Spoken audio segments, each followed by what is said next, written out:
Superman and Lois, episode 9. So we're nearing the end of the show with 13 to 15 around there episodes left. And you know what? I'm going to say it right away. This wasn't my favorite episode of the show. That being said, there's some really good revelations in here that I think are going to lead to some really interesting stuff later on. Certain moments of characters, I'm like, yeah, I saw this coming. I wish they didn't, but I get it.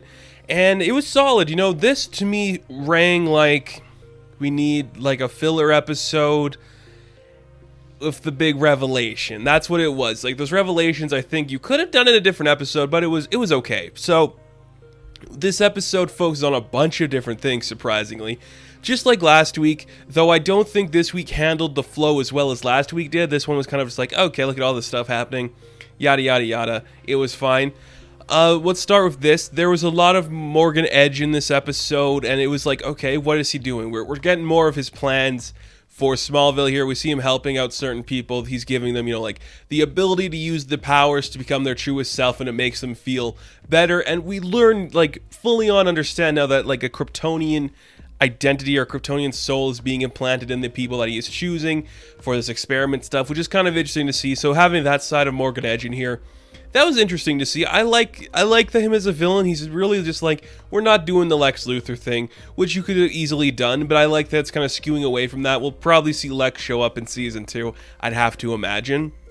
But just okay, what else we got? So that's some good stuff, Morgan Edge. We deal a lot with Lois in this episode too, not as much as we did last week. She's still working with Chrissy, and now with Lana, they're figuring out the case and trying to get everything assorted with that. How do we really pinpoint everything happening with Morgan Edge? And he takes out a huge ad in Chrissy's newspaper, and Lois goes on a little tangent to rip him a new one, which I really liked. That is what I was kind of missing from Lois Lane.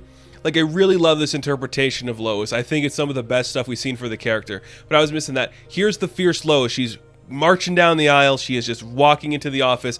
Everyone's leaving the room so she can confront Morgan Edge about what he's doing. I really liked that. It just was that's my Lois. Give me some more of that whenever you can. I love the emotional, perplexing Lois where she's trying to figure out how to be her truest self. I really like that when she's breaking down trying to save her kids. That stuff is good too. But just the feisty Lois coming into it, attack Morgan Edge head on. That's some good shit. I really enjoy that. So we get some more stuff going on with, Sarah and Jordan, their chemistry is a brew and everyone's trying to be happy with them. Kyle goes up to Jordan's thanks, man. I really messed up. I got some bad news and I messed up with my daughter. I appreciate you stepping in. Again, I like Kyle. I know some people might be oh, Kyle's a bad dad, but he's trying and he's made mistakes. I genuinely think Kyle is a good character and he does some interesting stuff. We'll come back to Kyle towards the end here. But I'm just okay, so we're going to be playing at the talent show officially now. Jordan's going to be on piano. Sarah's going to be doing her little song and number, which is very cool. Again, she tells John not to talk to, this girl. I think her name was Tegan, did they say her name was? Because she's a little bit, a popular mean girl kind of thing. But you see the flirtation happening with John and Tegan. And eventually in the episode, John actually goes to confront Tegan. Hey, do you want to, do something after school sometime? Get dinner or something.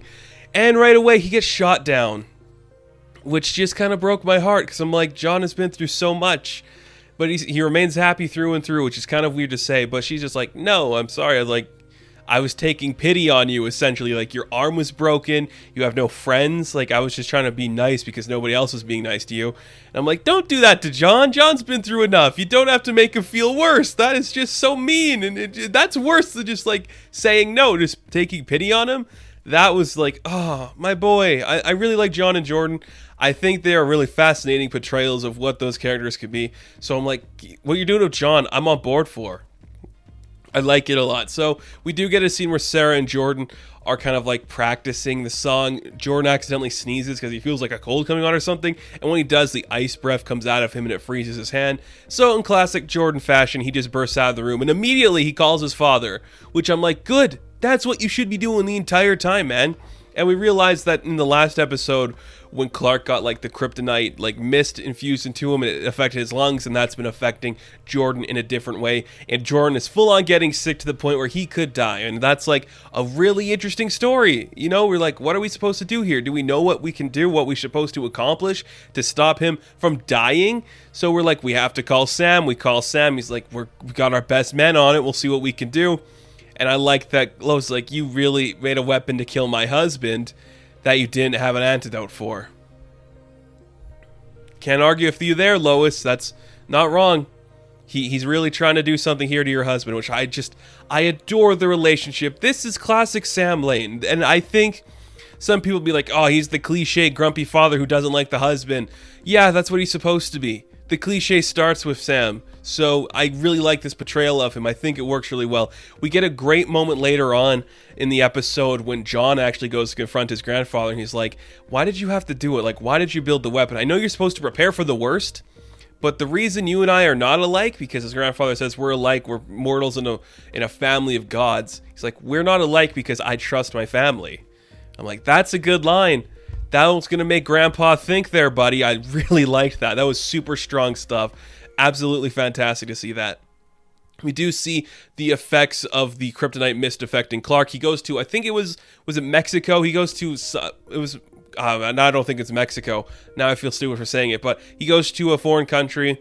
I like that it was a different country. I just think that's like, this is Superman. Of course he's going to hear something halfway across the world and burst there in seconds. I like that. Just make another back alley in Vancouver, wherever the hell we're filming this.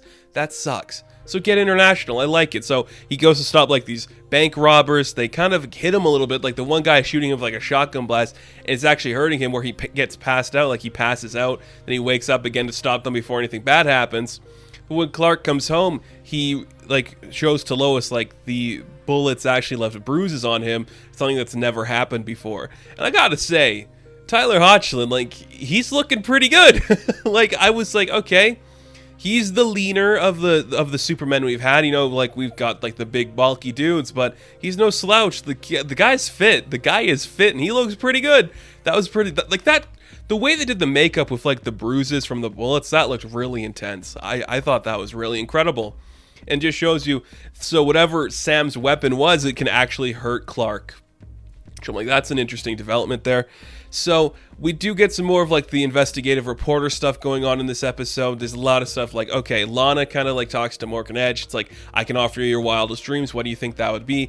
And she's like, I don't think I should do that. And Lana kind of like refuses his offer to be the better version, which we know she doesn't know, but we know it's like becoming the Kryptonian soul, which is kind of an exciting thing to see.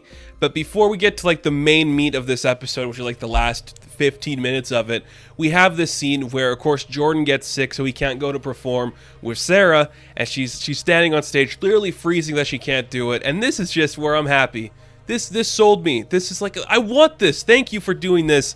Kyle comes up, her dad walks up, he's got the guitar just off stage where no one can see it, starts strumming, she's able to get into song, and it's perfect. That's what I want. I really like Kyle. I might be one of the biggest advocates for the character. I think he's a good guy who's trying to do the right thing. Because Clark is Mr. Perfect. Clark can do no wrong. The community loves him. Lana loves him. Lois loves him. Everybody loves Clark. He's just like a perfect, sexy boy. And here's Kyle, who probably had to work harder to get everything, and Clark just got everything naturally. It's a great juxtaposition between that, and I just think it works so well just to see the way they play off each other, and just having Kyle do the right thing in the end, stepping up to help Sarah. I enjoyed so much. I really did. So we see that one of the people that Morgan Edge infected was at the recital, and she kind of just leaves abruptly, so Kyle goes to follow her, and we have to figure out like what's going on there, and we kind of start to clue into these different things. Okay. So Morgan Edge now knows that Lois is onto him, and he kind of reveals to her the truth. So now we know Lois knows stuff. We have to put her down. We have to stop her because Clark and Jordan are away at the Fortress of Solitude trying to figure out how to stop Jordan from dying, which is a bunch of lasers shooting on him. It's a very cool scene. And we send some of our Kryptonian people in to attack Lois and John, and while they're trying to evade stuff, there's so many great things revealed in these last few minutes. First off, we reveal that Sam's got more of the kryptonite mist that he uses to stop them. It doesn't really work effectively, so Lois and John have to run away. We reveal that John kept one of the guns from John Henry, and he pulls it out and he blasts one of the Kryptonians down. That looked pretty sick.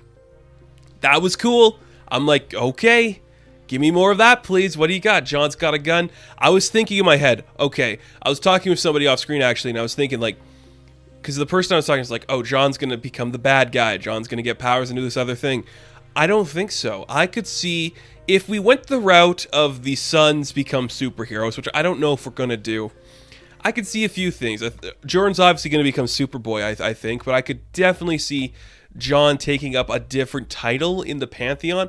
I could see him maybe getting like his own version of like the Superman Unchained. Was it Unchained or Unhinged? Like that Scott Snyder creation. You guys, I'll put up a picture to show you. Was it Scott Snyder? Somebody created this. I could see him wearing like that kind of a suit, maybe. I could see him maybe taking up the mantle of Eradicator or something. Maybe he'll become a Superboy too, but be like the one with the leather jacket and just look like a dick with a gun. I could see that being the case. So that's pretty solid stuff. I enjoyed that a lot. It looked great. John finally doing something cool. But in this moment too, we also reveal that one of the people with the kryptonite-infused powers coming to take down Lois, it's Kyle. It was predictable. We pretty much all knew it was coming. Kyle had to be like going against everything because he wants to do it for better. And I like the reason that he got the powers is because he wants to help his family. I think that's a cool moment. Maybe he will help them. I don't know. But I'm just like, man, you had to make it Kyle. And I get why it's Kyle.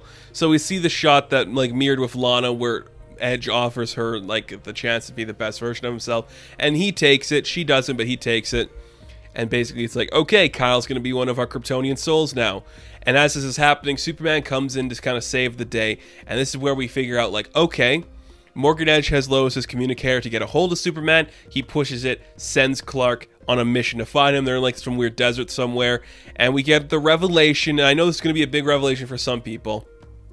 So we learn that Morgan Edge is a Kryptonian. He's talking to Kal-El like, we are like the last sons. We are these people that can bring everything together. Save your people. Be with your people, Kal-El. And he calls him brother. And we see that he's got like a weird kind of like a Superman-ish logo on his chest. And I know people got their theories on who he's supposed to be. I personally don't know. So it could be anybody. I was like, oh, are we going to set it up where it's Hel-El? Is that's one of the guys? Maybe it could be. I was like, is it going to be General Zod? Are we going to set it up that way? Like brother as in just like a Kryptonian brother? Or is it going to be like a legit brother? I don't know. But it's a cool reveal. Morgan Edge is Kryptonian. That's pretty sick. That sequence looked fantastic. Some beautiful cinematography. It impresses me this is on the CW. It really does. So this episode, it had a few misses and hits. You know, we figured out a lot of interesting stuff. Kind of like the Kryptonians that like don't die and have their powers perfectly working are the people that are from Smallville. So we have to build an army from people of Smallville. That's why Morgan Edge is staying here. The Morgan Edge is Kryptonian, building his army. Kyle decided to become one of the soldiers in that war. That stuff was really cool. And I think the teaser for next week looks really intense, so I'm excited to see what that episode's going to be. Like I said, it's kind of filler, but there's still a lot of good stuff in this episode. Some great revelations that I'm sure a lot of people are going to enjoy. I liked it. I really did. It's a strong episode, a strong show. Was it one of the weaker episodes, though? Yeah, but weak in a great show is still pretty cool. I think that's interesting. A lot of great stuff in here, and I think it's going to be a solid addition to the Superman and Lois episodes. Very good stuff. I enjoyed that a lot. So that is my review of Superman and Lois episode 9. Be sure to like and subscribe to the channel. As always, you can check me out on Instagram, Patreon, Twitter, all that good stuff, and I will catch you in the next one. Have fun. Stay safe. Good luck.